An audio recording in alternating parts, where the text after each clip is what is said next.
प्रभु श्री राम और रावण के बीच जब युद्ध हुआ था तो बहुत से वीर महारथी पुरुषों ने इसमें भागीदारी निभाई थी।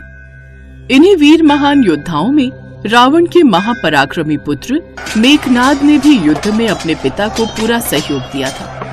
मेघनाद ने पिता की आज्ञा पाकर लक्ष्मण जी के साथ युद्ध किया था। उन दोनों के बीच हुआ युद्ध बहुत ही भीषण था, क्योंकि मेघनाद बहुत ही शक्तिशाली योद्धा था। उसे भगवान ब्रह्मा, विष्णु और महेश से अनेक वर मिले थे। उसने स्वयं इंद्रदेव को भी जीत लिया था, जिस कारण उसे इंद्रजीत भी कहा जाता था। एक बार तो मेघनाद ने अपने प्रथम युद्ध में नागपाश बाण की सहायता से भगवान श्री राम व लक्ष्मण को बांध दिया था। इस नागपाश से मुक्ति स्वयं गरुण देवता ने आकर दिलाई थी, पर द्वितीय युद्ध में लक्ष्मण जी तीव्र गति से मेघनाद के हर बाण का उत्तर दे रहे थे, किंतु मेघनाद ने इसी बीच छुपकर लक्ष्मण जी पर शक्ति बाण चढ़ा दिया, जिस कारण लक्ष्मण जी मूर्छित हो गए। इंद्रजीत ने उन्हें उठाने का प्रयास किया, किंतु वह साक्षात शेषनाग के अवतार लक्ष्मण जी को नहीं उठा पाए।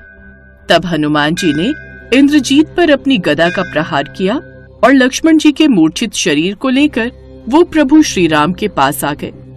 हनुमान, मेरे प्यारे भैया लक्ष्मण को क्या हो गया? ये कुछ बोल क्यों नहीं रहा? मेरा भैया, तू ऐसी हालत में क्यों लेटा हुआ है? ये उठ नहीं रहा है। ये तो मेरी एक आवाज में उठ जाता है। इंद्रजीत ने लक्ष्मण भैया पर शक्ति बाण का प्रयोग किया है, जिस कारण ये मूर्छित हो गए हैं। प्रभु, यदि आज लक्ष्मण जी को बचाना है तो तुरंत वैद्य सुषेण की सहायता लेनी होगी। वो लंका का राज वैद्य है। क्या वो हमारी सहायता करेगा? मैं उसे जानता हूं प्रभु, वो धर्मनिष्ठ है। यदि हनुमान जी उसे यहां ले आए तो वो अवश्य सहायता करेगा। प्रभु, आप आज्ञा दें, मैं अभी इसी क्षण लंका जाकर वैद्य सुषेण को लेकर आता हूं। जाओ हनुमान, अब मेरे लक्ष्मण की सांसें तुम्हारे पराक्रम पर निर्भर हैं। लक्ष्मण जी की मूर्छित अवस्था देखकर प्रभु श्री राम रोने लगे। हनुमान जी प्रभु श्री राम की आंखों के आंसू देख रहे थे। उन्होंने बिना देर किए एक उड़ान भरी और लंका की ओर बढ़ चले। रात का समय था। हनुमान जी लंका में वैद्य सुषेण का निवास ढूंढते हुए पहुंचते हैं। वैद्य सुषेण के घर में दीपक जल रहा था। वे घर के बाहर बैठे कुछ औषधियों का मिश्रण तैयार कर रहे थे। हनुमान जी समझ गए कि यही वैद्य सुषेण है। हनुमान जी को देखकर वह घबरा गए। कौन हो तुम, और इस समय लंका में किस लिए आए हो? हे वैद्यराज, मैं रामदूत हनुमान हूँ। प्रभु श्री राम के अनुज लक्ष्मण जी युद्ध भूमि में मूर्छित हो गए हैं। उनके प्राण संकट में हैं। आपको चलकर उनका उपचार करना होगा। वत्स, मैं रावण की सेवा में हूँ। यदि उसने जान लिया कि मैं श्री राम की सहायता कर रहा हूँ तो वो मुझे दंड देगा। ये मेरे लिए बहुत कठिन है। हे वैद्यवर, आज धर्म, करुणा और मानवता आपको पुकार रही है। क्या वैद्य का धर्म केवल राजा की सेवा तक सीमित है, या वो प्राण रक्षा से ऊपर है? हनुमान जी ने जब देखा कि वैद्य सुषेण शंका में है, तो उन्होंने बिना देर किए उन्हें उनके घर के सहित अपने कंधों पर उठा लिया। क्षमा करना वैद्यराज, मेरे लिए ऐसा करना अनिवार्य था। आपको लक्ष्मण जी के प्राण बचाने हैं। आपकी सहायता की आवश्यकता है। प्रभु श्री राम को आप मना मत कीजिए, बस मेरे साथ चलिए। हनुमान जी सुषेण वैद्य को लेकर युद्ध भूमि में उतरते हैं। श्री राम, सुग्रीव, विभीषण, जामवंत सभी चिंतित खड़े हैं। वैद्यराज, मेरे प्राण समान भाई की रक्षा आपके हाथों में है। कृपया कुछ कीजिए। प्रभु, इनकी मूर्छा सामान्य नहीं है। ये शक्ति बाण का प्रभाव है। इंद्रजीत ने ब्रह्मास्त्र से भी तीव्र शक्ति का प्रयोग किया है। वैद्यराज, बताइए ना, कोई उपाय है मेरे भाई को ठीक करने का? उपाय तो है, किंतु बहुत कठिन और दुर्लभ। आप बताइए तो सही श्रीमान जी। क्या बताऊं हनुमान, यहां से हिमालय पर्वत तक जाकर सूर्योदय तक आना असंभव है, इसलिए बताने से क्या लाभ। वैद्यराज, मैं अपने प्रभु के लिए हिमालय तो क्या, पूरे ब्रह्मांड का चक्कर लगाकर लौट सकता हूं। आप बताइए तो सही।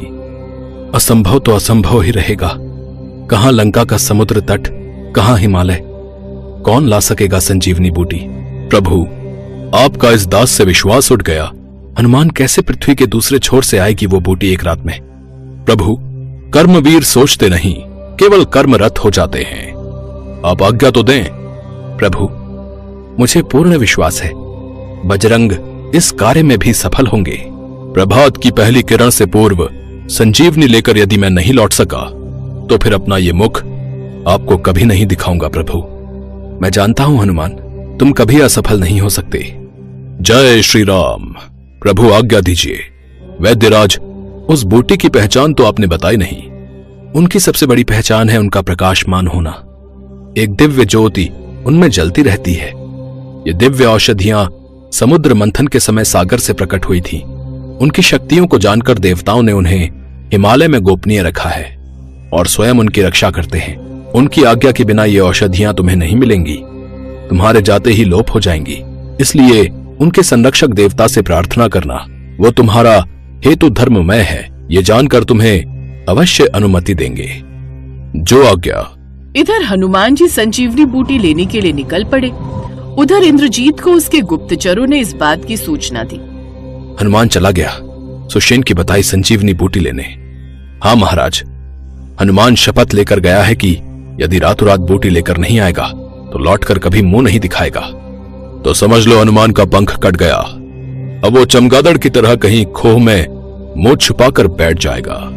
युवराज, ऐसा ना कहें, आपने अभी तक हनुमान की शक्ति को भली भांति पहचाना नहीं। हिमालय से बूटी लेकर रातों रात लौटना असंभव है। स्वयं हिमालय के पंख निकल आए और वो उड़कर आए तो भी संभव नहीं।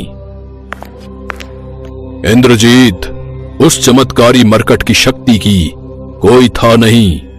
उसके लिए कुछ असंभव नहीं। किसी प्रकार उसे रास्ते में ही समाप्त कर दिया जाए। हाँ, यदि ऐसा कुछ उपाय हो सके तो आज की काली रात लक्ष्मण के काल की काल रात्रि बन जाएगी। किंतु ये कार्य हमें अत्यंत गुप्त रूप से माया जाल बिछाकर करना होगा। शुक, तुम अपने सबसे विकट मायावी काल नेमी को तुरंत उपस्थित होने का आदेश दो, या ठहरो, उस अद्भुत मायावी के पास हम स्वयं जाएंगे। काल नेमी रावण की आज्ञा पाकर अपनी माया से हनुमान जी का रास्ता रोकने की कोशिश करता है। हनुमान जी उसका वध कर देते हैं। इसके पश्चात और भी बहुत सी समस्याएं उनके रास्ते में आई, जिनका सामना करते हुए हनुमान जी संजीवनी बूटी लेने के लिए पर्वत पर पहुंचे। वहां पर बहुत सारी जड़ी बूटियां थी। हनुमान जी को जब समझ नहीं आता कि कौन सी औषधि संजीवनी बूटी है तो वह पूरा पर्वत ही उठाकर ले आते हैं। वापसी में लौटते समय अयोध्या नगरी पड़ती है। भरत जी से उनकी भेंट बहुत ही करुणा से भरी होती है। भरत जी को लगता है कि हनुमान जी कोई दुश्मन है जो आकाश मार्ग से अयोध्या को नुकसान पहुंचाना चाहते हैं। इसलिए भरत जी उन पर बाणों की वर्षा करते हैं। हनुमान जी घायल होकर पृथ्वी पर गिर जाते हैं और राम राम पुकारने लगते हैं। राम राम। अरे, मेरे भैया प्रभु श्री राम का नाम लेने वाले आप कौन हैं? आप भैया भरत है ना? मैं प्रभु श्री राम का सेवक हनुमान हूं। आपकी महान छवि की गाथाएं प्रभु श्री राम से अक्सर सुनता रहता हूं। और फिर हनुमान जी और भरत जी के बीच में करुणामयी बातें होती हैं। इसके पश्चात भरत जी से विदा लेकर बिना देर किए हनुमान जी संजीवनी बूटी लेकर आ जाते हैं। सब हनुमान जी की बहुत प्रशंसा करते हैं।